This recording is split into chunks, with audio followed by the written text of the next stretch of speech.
اللہ کے ذکر سے دلوں کا اطمینان حاصل ہوتا ہے،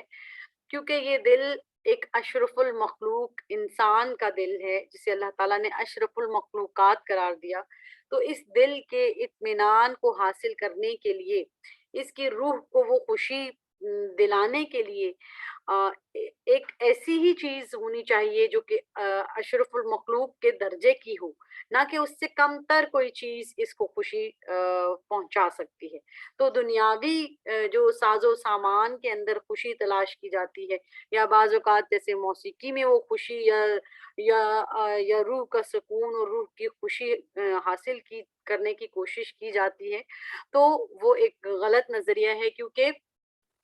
اشرف المخلوق انسان کا دل کسی بھی کمتر چیز سے خوشی حاصل نہیں کر سکتا۔ اس کی خوشی اس سے بڑھ کر، اس سے برتر کسی چیز میں ہی موجود ہے، اور اس سے برتر جو چیز موجود ہے وہ اللہ کا ذکر ہے۔ تو کوئی بھی ایسا انسان جس کو بے پناہ سکون حاصل ہے، تو اس کے بے پناہ سکون کی وجہ اس کے دل کا اطمینان ہوتا ہے، اور وہ دل کا اطمینان جو ہے اس کی وجہ کیا ہوتی ہے؟ وہ ہدایت جو کہ اس کے عمل میں تبدیلی لے کر آتی ہے، اور اس کے عمل میں تبدیلی ہی اس کے دل کے اطمینان کا باعث بنتی ہے، اور اسے وہ بے پناہ سکون اور اطمینان حاصل ہوتا ہے۔ تو اللہ کے ذکر سے یہ سکون حاصل کرنے کی کوشش کرنی چاہیے۔ اس کے علاوہ اور کوئی ذریعہ تلاش کرنے میں کبھی بھی انسان کو کامیابی حاصل نہیں ہوتی۔ آیت 29 میں اللہ تعالیٰ کا ارشاد ہے، الذین آمنوا وعملوا الصالحات طوبی لہم وحسن مآب، اور وہ لوگ جو ایمان لائے اور انہوں نے نیک عمل کیے، خوشحالی ہے ان کے لیے اور اچھا ٹھکانہ ہے۔ طوبیٰ کے مختلف معنی بتائے گئے، خوشحالی، خوشی، خیر، کرامت، رشک۔ اس کا ایک معنی جنت کا وہ درخت بھی ہے جس کے سائے میں 100 سال بھی چلا جائے تو وہ ختم نہ ہوگا سایہ۔ تو یہ ایسے ہی لوگوں کے لیے اللہ تعالیٰ نے ایسے اچھے جو انعامات ہیں وہ ذکر کیے ہیں۔ كَذَلِكَ أَرْسَلْنَاكَ فِي أُمَّةٍ قَدْ خَلَتْ مِن قَبْلِهَا أُمَمٌ لِتَتْلُوَ عَلَيْهِمُ الَّذِي أَوْحَيْنَا إِلَيْكَ وَهُمْ يَكْفُرُونَ بِالرَّحْمَنِ قُلْ هُوَ رَبِّي لَا إِلَٰهَ إِلَّا هُوَ عَلَيْهِ تَوَكَّلْتُ وَإِلَيْهِ مَتَابِ۔ اسی طرح ہم نے بھیجا آپ کو ایک ایسی امت میں کہ یقیناً گزر چکی اس سے پہلے کئی امتیں، تاکہ آپ پڑھ کر سنائیں ان پر اسے وہ جو ہم نے وحی کی آپ کی طرف، اس حال میں کہ وہ کفر کر رہے ہیں بے حد مہربان سے۔ کہہ دیجئے وہی میرا رب ہے، نہیں کوئی سچا معبود مگر وہی، اسی پر میں نے بھروسہ کیا اور اسی کی طرف میرا لوٹنا ہے۔ اس آیت میں ایک تو بات ہمیں یہ پتہ چلتی ہے کہ انبیاء جو ہیں، نبی پاک صلی اللہ علیہ وسلم کو ایک امت میں بھیجا گیا، اور اس سے پہلے بھی کئی امتیں آئیں اور ان امتوں پر انبیاء بھی آئے اور ان انبیاء پیغامات لے کر بھی آئے۔ تو یقیناً کہ جب یہ سلسلہ رک جاتا ہے، جیسے نبی پاک صلی اللہ علیہ وسلم کے بعد کوئی نبی تشریف نہیں لائیں گے، تو پھر یہ امت کی ذمہ داری ہے کہ وہ اس پیغام کو آگے پہنچائے۔ تو اس طرح یہ ہر مسلمان اور ہر مومن کی ذمہ داری بنتی ہے کہ وہ اللہ کے پیغام کو آگے پہنچائے۔ جب یہاں یہ بات ہوئی وَهُمْ يَكْفُرُونَ بِالرَّحْمَٰن، تو یہاں پر ایک واقعے کی طرف بھی اشارہ ملتا ہے کہ صلح حدیبیہ کے موقع پر جب بسم اللہ الرحمن الرحیم لکھا گیا تو مشرکین کو الرحمن، جس سے وہ ہمیشہ ہی اس لفظ سے بدکتے تھے، تو اس لفظ کو نہیں مانتے تھے، اور اسی چیز کا یہاں پر جواب دیا گیا، اور وہ جواب کس صورت میں دیا گیا؟ کل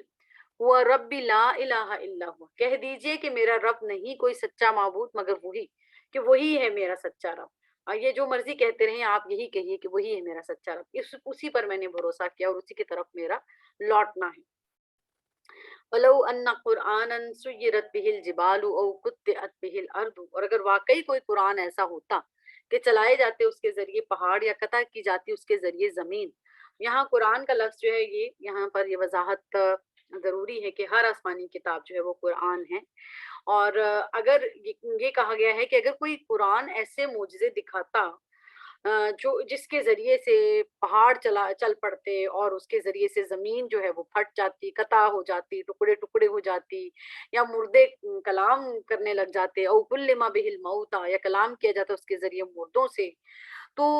پھر بھی یہ نہ مانتے۔ اگر اللہ تعالیٰ ایسے ایسے معجزے بھی دکھا دیتا تو یہ جنہوں نے نہیں ماننا تھا یہ تو پھر بھی نہ مانتے۔ بل للہ الامر جمیعا، بلکہ اللہ ہی کے لیے ہے معاملہ اختیار سارے کا سارا۔ تو کیا اللہ کو یہاں کہنے کا مطلب یہ ہے کہ کیا اللہ کا اختیار نہیں کہ وہ یہ سب معجزے نہ دکھا سکے؟ اللہ کے لیے تو یہ معجزے دکھانا قطعاً بھی مشکل نہیں، اللہ کے لیے تو یہ بھی مشکل نہیں کہ وہ ہر کسی کو ہدایت پر کر دے، مگر یہ اللہ کا طریقہ نہیں ہے۔ افلم یا یَیْأَسِ الَّذِينَ آمَنُوا أَن لَّوْ يَشَاءُ اللَّهُ لَهَدَى النَّاسَ جَمِيعًا، تو کیا ابھی تک نہیں اطمینان ہوا ان لوگوں کو جو ایمان لائے کہ یہ کہ اگر اللہ چاہتا تو ضرور ہدایت دیتا سب لوگوں کو۔ وَلَا يَزَالُ الَّذِينَ كَفَرُوا تُصِيبُهُم بِمَا صَنَعُوا قَارِعَةٌ أَوْ تَحُلُّ قَرِيبًا مِّن دَارِهِمْ حَتَّىٰ يَأْتِيَ وَعْدُ اللَّهِ إِنَّ اللَّهَ لَا يُخْلِفُ الْمِيعَادَ۔ اور ہمیشہ رہیں گے وہ لوگ جنہوں نے کفر کیا اس حال میں کہ پہنچے گی انہیں اس وجہ سے جو انہوں نے کیا آفت، یا اترے گی ان کے گھر کے قریب یہاں تک کہ آ جائے اللہ کا وعدہ، بے شک نہیں اللہ خلاف کرتا اپنے وعدے کی۔ تو یہاں اس آیت میں اللہ تعالیٰ جو باتیں بتا رہے ہیں ہمیں وہ یہ کہ جنہوں نے ایمان نہیں لانا وہ نہیں لائیں گے، چاہے یہ معجزے کوئی ایسا قرآن نازل کر بھی دیا جاتا جہاں پر یہ تمام معجزے دکھا دیے جاتے، اس کے ذریعے سے یہ تمام معجزے دکھا دیے جاتے، تو بھی اور اللہ کے لیے یہ مشکل نہ تھا کہ وہ ایسے معجزے دکھائے، اور اللہ کے لیے یہ بھی مشکل نہیں کہ وہ کہ ہر کسی کو زبردستی ہدایت پر لے آئے، لیکن یہ اللہ کا طریقہ نہیں ہے۔ اللہ نے اپنا ایک جو ہدایت کا طریقہ ہے وہ رکھا ہے، جس کا ذکر بھی ہمیں آگے ملتا ہے کہ اللہ ہدایت نہیں دے گا جو اس کو طلب کریں گے۔ اور ہمیشہ رہیں گے وہ لوگ جنہوں نے کفر کیا اس حال میں کہ پہنچے گی انہیں اس کی وجہ سے جو انہوں نے کیا آفت، جو جو اور یہ وقت آنے والا ہے کہ جو یہ طلب کر رہے ہیں، اور یا وعد اللہ کا مطلب ہے قیامت ہے، تو ایک وقت ایسا آئے گا کہ وہ قیامت آ جائے گی، اور اللہ اپنے وعدے کے خلاف نہیں کرتا، ان پر وہ قیامت آ کر رہے گی۔ وَلَقَدِ اسْتُهْزِئَ بِرُسُلٍ مِّن قَبْلِكَ فَأَمْلَيْتُ، اور بلا شبہ یقیناً مذاق اڑایا گیا کئی رسولوں کا آپ سے پہلے، تو میں نے مہلت دی۔ اللہ تعالیٰ کہہ رہے ہیں کہ میں نے مہلت دی، مذاق اڑایا گیا اسی طرح اور پہلے بھی رسولوں کا مذاق اڑایا گیا، تو میں نے انہیں مہلت دی ان لوگوں کو۔ اب مہلت دینا کیوں ہوا ایسا؟ للذین کفروا، ان لوگوں کو جنہوں نے کفر کیا، ثم اخذتہم، پھر میں نے انہیں پکڑا، فکیف کان عقاب، تو کیسا تھا سخت میرا عذاب۔ تو مہلت تو دی میں نے انہیں، لیکن پھر میں نے انہیں پکڑ بھی لیا۔ تو مہلت اللہ تعالیٰ کیوں دیتے ہیں؟ تاکہ اللہ تعالیٰ ایک حجت قائم کریں ان کے اوپر کہ دیکھو ایسا نہ ہو کہ یہ لوگ یہ کہیں کہ ہمیں تو کوئی وارننگ ہی نہیں دی گئی، تو اللہ تعالیٰ وارننگ دیتے ہیں اور اس کے بعد پھر اللہ تعالیٰ ان پر عذاب کا کوڑا برساتے ہیں۔ افمن ہوا قائم علی کل نفس بما کسبت وجعلوا للہ شرکاء قل سموہم ام تنبئونہ بما لا يعلم فی الارض ام بظاہر من القول بل زین للذین کفروا مکرهم وصدوا عن سبیلی ومن یضلل اللہ فما له من ہاد۔ تو اس آیت 33 میں اللہ تعالیٰ ارشاد فرماتے ہیں کہ پھر کیا جو جو ذات کہ وہ نگران ہے ہر جان پر، اس پر جو اس نے کمایا کوئی اس کے برابر ہو سکتا ہے؟ اللہ تعالیٰ تو ہر ایک چیز سے باخبر ہے، جو کوئی نفس جو کماتا ہے اس سے ہر چیز سے باخبر ہے، اور انہوں نے بنائے اللہ کے لیے شریک، تو کہہ دیجئے کہ تم ان کے نام تو لو، کیا تم خبر دیتے ہو اسے یعنی اللہ کو اس چیز کی جو وہ نہیں جانتا؟ یعنی کیا تم یہ ظاہر کرنا چاہتے ہو کہ اللہ کو اس چیز کے بارے میں معلوم نہیں؟ تو اپنے ان شریکوں کے نام تو لو،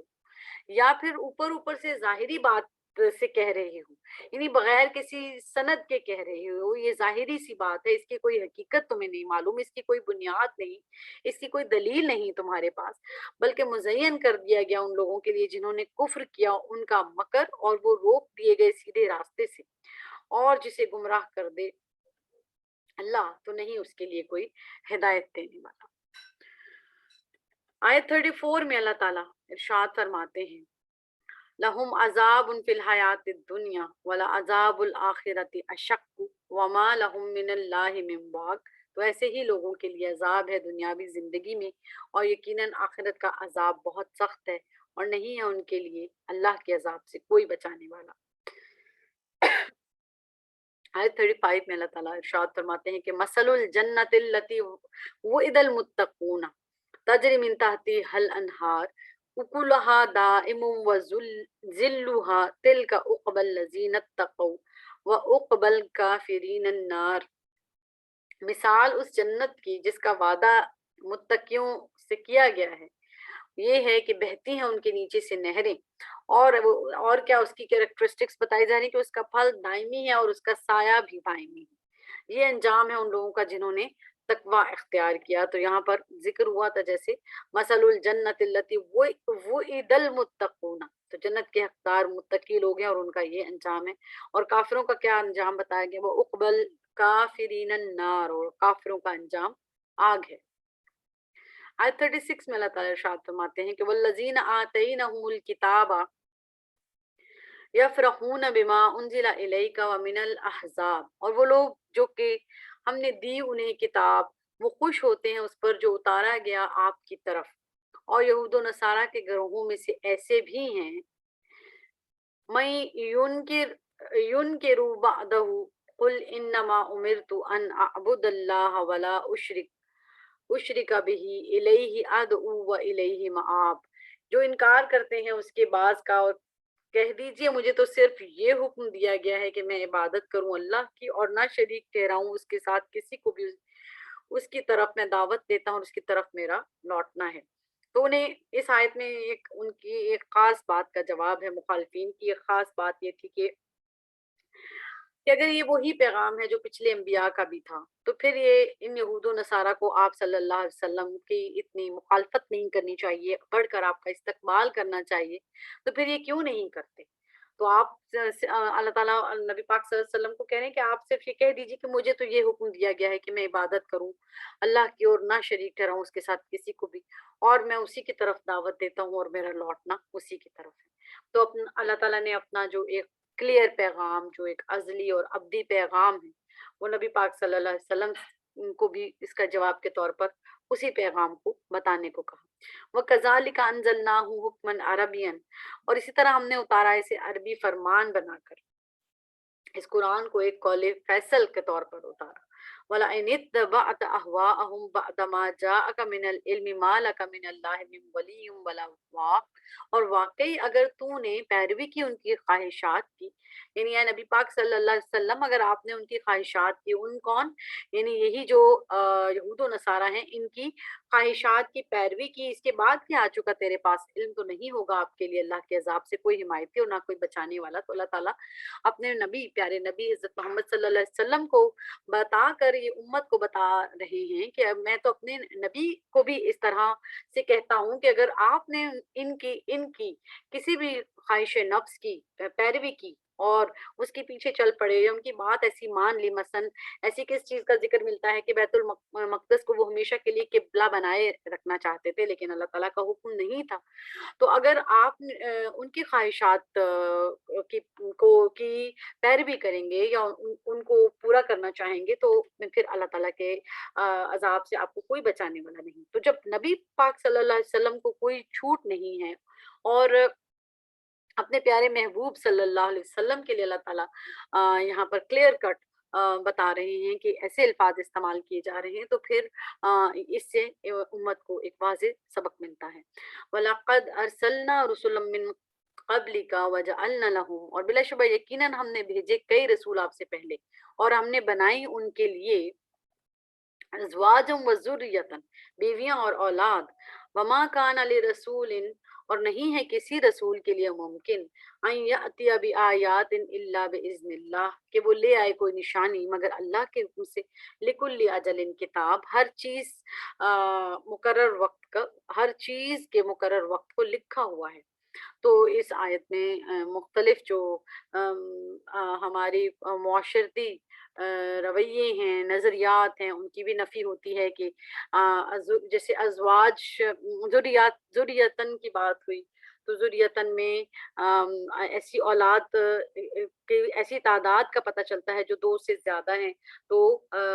جیسے ہمارے ہاں بچے دو ہی اچھے کا ایک سلوگن ہے، یہ اس کی نفی ہے۔ اور ازواج انبیاء کے ازواج ہیں،